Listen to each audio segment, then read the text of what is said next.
Nous allons parler prévention et santé au travail, notamment dans un contexte de l'allongement des carrières. Nous allons parler de prévention des risques professionnels, des solutions, avec notre invité qui connaît bien le sujet, qui est Frédéric Bourgeois, qui est le président de Val Solutions. Bonjour. Bonjour Frédéric. Ah oui, de Frédéric, j'avais pas remarqué. Je le dis automatiquement. Peut-être pour commencer par présenter Val Solutions. Alors, Val Solutions est un éditeur de solutions logicielles. On existe depuis une quarantaine d'années et on est spécialisé sur le secteur de la prévention et de la santé au travail. Donc nos clients, ce sont tous les services de prévention et de santé au travail ou autonomes, auxquels adhèrent de multiples sociétés, ou les services qui sont au sein de grandes sociétés, de nos grandes sociétés en France. Et donc on accompagne les équipes pluridisciplinaires. On a un logiciel qui leur permet de gérer l'intégralité des prestations de prévention et de santé au travail. Euh, Uegard, on voit derrière la marque Uegard. Ça, c'est la marque du logiciel de solutions que vous apportez, j'ai Tout à compris. fait. Tout à fait. C'est le nom de notre solution. Et donc, pour expliquer rapidement ce que l'on fait, c'est l'ERP de la santé au travail, hein. Donc, ça permet de gérer tous les aspects de la vie d'un service, hein, l'organisation des visites médicales, l'organisation des différents services et prestations, la facturation, etc. Et puis, ça permet également de créer un lien digital entre les services et leurs adhérents, donc les entreprises en France, et puis les services et les salariés. Bon, premier sujet, l'allongement de la durée du travail, enfin de l'allongement des carrières. Qu'est-ce que ça change en fait? Quelles sont les conséquences que vous voyez, vous?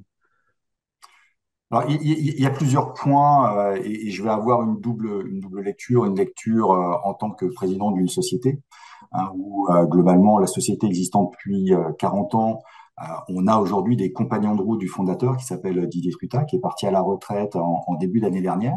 Donc on a des gens qui sont dans la société depuis 25 à 40 ans quasiment, donc qui approchent de l'âge de la retraite. Et on voit aujourd'hui qu'on a un besoin d'accompagnement de nos personnels. Donc c'est à la fois une formidable opportunité parce que c'est une véritable source de savoir et de stabilité au sein de la société. Il y a une véritable transmission sur tous nos sujets techniques, sur les aspects fonctionnels de la santé au travail, hein, qui sont ultra réglementés. Donc il y a une vraie connaissance métier qui est importante à fournir. Ça nous permet d'intégrer nos jeunes populations, hein. On était 90 il y a 2 ans, on a intégré 50 personnes en 18 mois, donc c'est un véritable exploit de faire ça. Ça a été fait notamment grâce à la contribution des équipes qui sont là depuis longtemps au sein de la société. Après, ça pose un certain nombre d'enjeux qui sont bah, aujourd'hui, il faut maintenir les compétences, donc il faut aider les salariés à acquérir de nouvelles compétences. On est éditeur de solutions logicielles, hein, donc aujourd'hui, on est confronté à beaucoup de choses. L'obsolescence extrêmement rapide des technologies, donc il faut former nos personnels sur des nouvelles technologies, faire un transfert de technologie. L'IA, qui devient un sujet majeur, mais à la fois dans la manière dont on fait les logiciels, mais dans notre quotidien, écrire nos mails, etc. Donc il faut former nos populations. Si on le fait positivement comme on l'a fait, c'est une formidable opportunité. Après, ça va pas sans un certain nombre d'inquiétudes. Hein, on avait 24 départs à la retraite qui étaient programmés il y a un peu plus de 4 ans. Aujourd'hui, on en a moins de 11 puisqu'il y a un certain nombre d'allongements et de populations qui sont touchées. On se retrouve avec des gens qui sont inquiets sur ce qu'ils vont faire, qui avaient anticipé un départ à la retraite. Et donc, c'est aujourd'hui le contexte et comment on est capable d'accompagner en tant que chef d'entreprise ces populations qui sont éventuellement inquiètes, donc, comment ils vont être formés, qui doivent rester plus longtemps au travail, donc il faut retrouver un deuxième souffle, une motivation. Et puis après, il y a des problèmes plus liés à notre métier, hein, qui sont la santé au travail. On sait que après 55 ans, on a beaucoup plus de chances de développer des pathologies. Après 62 ans, ça s'accélère encore. Et donc, il y a nécessairement une réflexion autour de l'adaptation des postes de travail et du maintien dans l'emploi. Et on voit au travers de nos propres métiers, des métiers de nos clients, on a une accélération de la prévention qui correspond à cette volonté au niveau du gouvernement d'allonger les durées de travail. Et donc, aujourd'hui, l'enjeu principal, c'est comment on a des actes de prévention qui permettent, dès 40 ans, 45 ans et même avant, d'arriver à définir quelles sont les trajectoires de prévention. Il y a des choses qui sont extrêmement faciles à comprendre. Par exemple, le bruit. On a tous un capital auditif Si on est soumis dans des environnements où il y a énormément de bruit, on va se retrouver très rapidement avec une problématique d'écoute. Et donc, ça peut être détecté très tôt. On sait quel type de métier et quel type de solution on peut y apporter. Encore faut-il être sensibilisé. C'est le rôle des services de prévention et de santé au travail. Donc, c'est un petit exemple. Il y a les troubles musculo-squelettiques. Il y a plein de problématiques qui se posent sur lesquelles on peut agir simplement en prévention dès la mi-carrière. Et donc, on voit, hein, il y a une visite médicale qui a été créée en 2021, qui est la visite mi-carrière, qui permet de faire ce type de points. Tout comme en fin de carrière, on a une nouvelle visite qui a été créée pour les personnels qui ont été exposés ou les salariés qui le demandent pour faire un bilan et un accompagnement.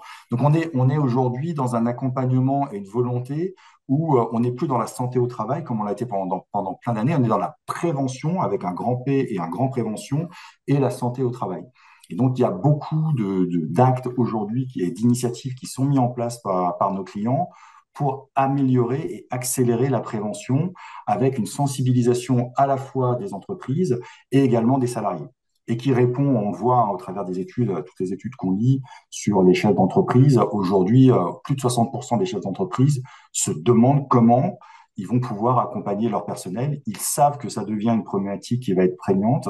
Et aujourd'hui, il y a un besoin d'accompagnement. Et les services de prévention et de santé au travail sont une partie de la réponse et peuvent fournir de l'accompagnement sur ces sujets.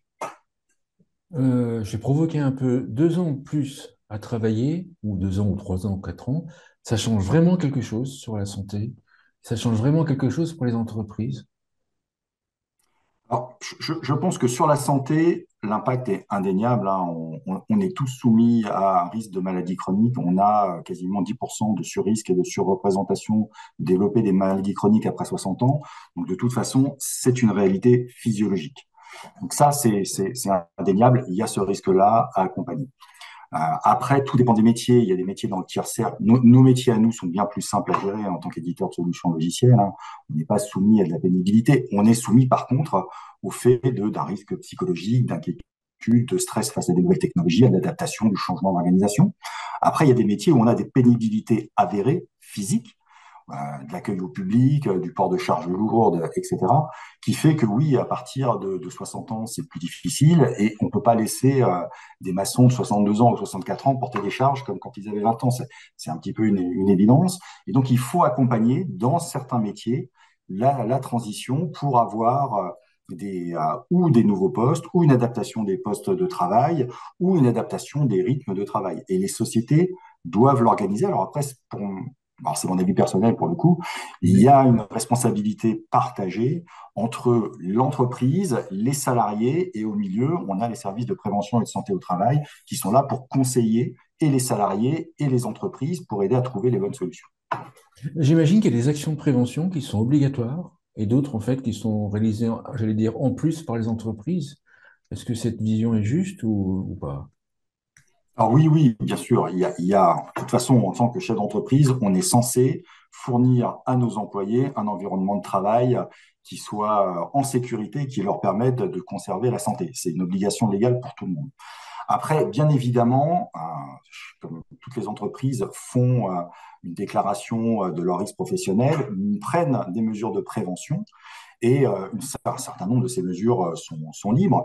Et effectivement, le principal, en fait, aujourd'hui, on voit la principale cible des services de prévention et de santé au travail, c'est pas les grandes entreprises qui sont ultra briefées, qui ont déjà beaucoup d'accompagnement et d'encadrement, hein, ou en propre, ou qui sont accompagnés par des cabinets externes. C'est plutôt, et c'est la cible aujourd'hui, les TPE et les PME, où on a un chef d'entreprise qui a 5 à 10 personnes et qui doit être sensibilisé à quelque chose, il peut être plein de bonne volonté, mais s'il n'est pas sensibilisé, il n'est pas forcément en capacité de prendre des décisions, de faire des préventions comme il faudrait. Et du coup, le rôle des services, ça va être à la fois de sensibiliser ces chefs d'entreprise. C'est, par exemple, l'objectif hein, de la fiche d'entreprise. On a des préventeurs qui vont au sein des sociétés et qui vont expliquer aux chefs d'entreprise quels sont les risques et les préventions qui sont obligatoires et également ce qui pourrait faire en plus. Et donc d'essayer de les sensibiliser au maximum sur ce qu'ils peuvent mettre en place pour aider les salariés. Et puis de l'autre côté, il y a les visites médicales au cours desquelles, bien évidemment, le médecin discute, détecte un certain nombre potentiel de risques au travers des discussions et fait un retour. Et la boucle peut être bouclée grâce à un logiciel où l'équipe médicale va transmettre aux équipes de préventeurs les informations qui vont aller voir les entreprises et on rentre dans un cercle vertueux.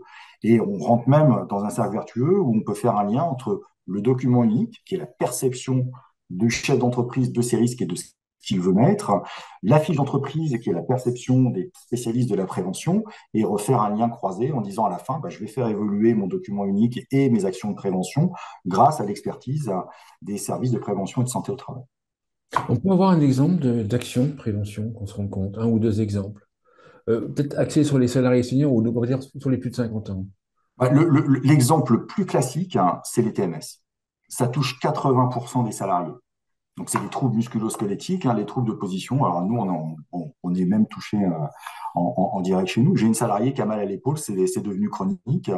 Grâce à notre service de prévention de santé au travail, on a un ergonome qui est venu, qui a fait un certain nombre de recommandations sur la position, le type de chaise, etc., pour permettre à cette personne de ne pas développer et continuer avec cette pathologie. Donc, c'est des choses de ce type-là. Ça peut être des choses extrêmement simples. Comment est-ce que les rôles ou le rôle ou les rôles des services de santé au travail ont changé avec l'allongement de la durée des carrières? Ou est-ce qu'il va y avoir des changements ou est-ce que ça va être ce qu'on faisait avant, en fait, qui va être étendu, élargi? Il y a deux choses. Il y a un, d'une manière générale, les services font leur révolution. Il y a la certification qui est en train de se mettre en place, une certification qui est en train de se mettre en place à partir de 2025, qui propose une offre socle. Donc tous les services vont faire à peu près le même service partout en France. Donc n'importe quelle société ou salarié est en droit d'attendre le même service un petit peu partout qui est complètement normé. Dans ces services, on retrouve un certain nombre de choses, donc tout le volet médical, bien évidemment, un volet prévention renforcé, et puis surtout, de manière de plus en plus prégnante, la prévention de la désinsertion professionnelle. Et donc ça, c'est une obligation des professionnels de santé, avec les assistants sociaux, les préventeurs, les médecins de ville, les médecins de travail, les médecins de ville, etc. C'est comment on peut aider des salariés qui sont en difficulté. Alors, ça peut être des difficultés liées à quel que soit l'âge, liées à une pathologie, à une addiction, à un problème social, qui fait qu'à un moment donné, ils sont à risque de ne pas pouvoir retrouver un travail ou de ne pas pouvoir continuer à travailler. Et donc, c'est comment on peut au mieux accompagner ces populations. Bien évidemment, les seniors vont rentrer dans ce dispositif et pouvoir en disposer dans un cas de pathologie, par exemple, ou de besoin d'accompagnement psychologique, de besoin quand on est aidant, etc. Après, il n'en reste pas moins, c'est le rôle des services d'accompagner. Il reste un côté le rôle des entreprises de prendre la mesure de cet enjeu et de l'adresser. Et puis également, du côté des salariés, de comprendre que l'employabilité, c'est un sujet qui est partagé entre les entreprises et les salariés. Il faut prendre en main sa propre carrière et évidemment après demander à son employeur de l'aider et à l'employeur de proposer des initiatives. Donc on est sur un volet où tous les aspects sont importants pour être capable de travailler sur cette partie maintien dans l'emploi. Mais on voit que les services, de toute façon, vont avoir cette mission de plus en plus importante de la prévention de la désinsertion professionnelle. En préparant, l'une des conséquences de l'allongement des carrières, c'était le nombre, non, je ne sais plus le terme exact, c'était la hausse du nombre d'actes ou de tâches des médecins. C'est-à-dire qu'en fait, et puis je vois que le nombre de médecins n'est pas, ça se multiplie pas, vous voyez ce que je veux dire. Donc, Non, comment est-ce que vous voyez la situation? alors, je vais parler que de ce que je connais, la santé au travail, je ne vais pas parler de la médecine de Ouais. ville. Oui, oui. Au niveau de la prévention de la santé au travail, on a, on a en fait plusieurs types d'experts, c'est des équipes pluridisciplinaires, donc on va retrouver principalement les équipes médicales avec les infirmières, les médecins, et puis toute la partie préventeur avec la prévention. Et oui, ces rôles d'expert, vu que les tâches se multiplient, il faut faire plus de visites plus régulières, hein, les visites de mi-carrière, les visites de fin de carrière, et tout l'ensemble des autres visites obligatoires, puis toute la partie mettre à jour les fiches d'entreprise, aller en entreprise pour les préventeurs. Tout ça fait qu'on a besoin de plus en plus d'un temps expert, et on voit que notre mission, hein, nous, telle qu'on la vit, c'est comment on va faciliter le, et donner aux services l'opportunité finalement de faire plus avec les mêmes ressources, puisque la manière dont ils sont financés va pas changer, va pas évoluer. Donc il faut qu'il y ait une réinvention de l'acte médical ou de l'acte de prévention. Alors sur la partie administrative, et donc notamment aujourd'hui on travaille sur des solutions sur base d'intelligence artificielle pour être capable d'aider nos clients.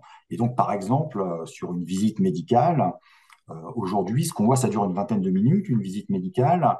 On a la partie administrative de la visite médicale qui prend de plus en plus de temps. Il y a un besoin de codifier les données, hein. Donc, si on veut faire des statistiques, faire des études, il faut de la donnée structurée. Si on veut de la donnée structurée, il faut que ceux qui rentrent la donnée structurée la rendent d'une manière très particulière. C'est en partie les médecins. Et donc aujourd'hui, ça peut prendre de 5 à 10 minutes par acte et par visite, et donc 10 minutes d'autant le temps médical. Et une partie de nos missions aujourd'hui, c'est d'être capable de rendre cette codification et ces actes administratifs automatiques. Donc on n'intervient pas tellement sur la partie médicale de la visite, on va intervenir sur la partie réellement administrative et essayer d'aider au maximum pour qu'il y ait une écoute naturelle ou une reconnaissance de l'écrit ou une écoute des intelligences artificielles, un codage en automatique, et puis le médecin à la fin valide un petit tableau de bord, il est d'accord, pas d'accord, ça prend 30 secondes au lieu de prendre 5 à 10 minutes.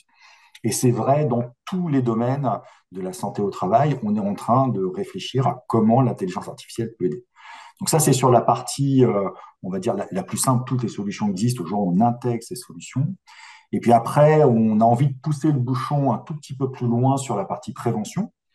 En fait, les services de prévention de santé au travail, ils ont une donnée formidable qui existe nulle part ailleurs. Ils ont une donnée sur des populations qui majoritairement vont bien. La plupart des salariés vont bien. Donc, on va avoir des statistiques autour de une carrière, des expositions à certaines choses, des antécédents, des pathologies, et de manière démultipliée. Par exemple, nous, aujourd'hui, nos solutions permettent de gérer à peu près 10 millions de salariés.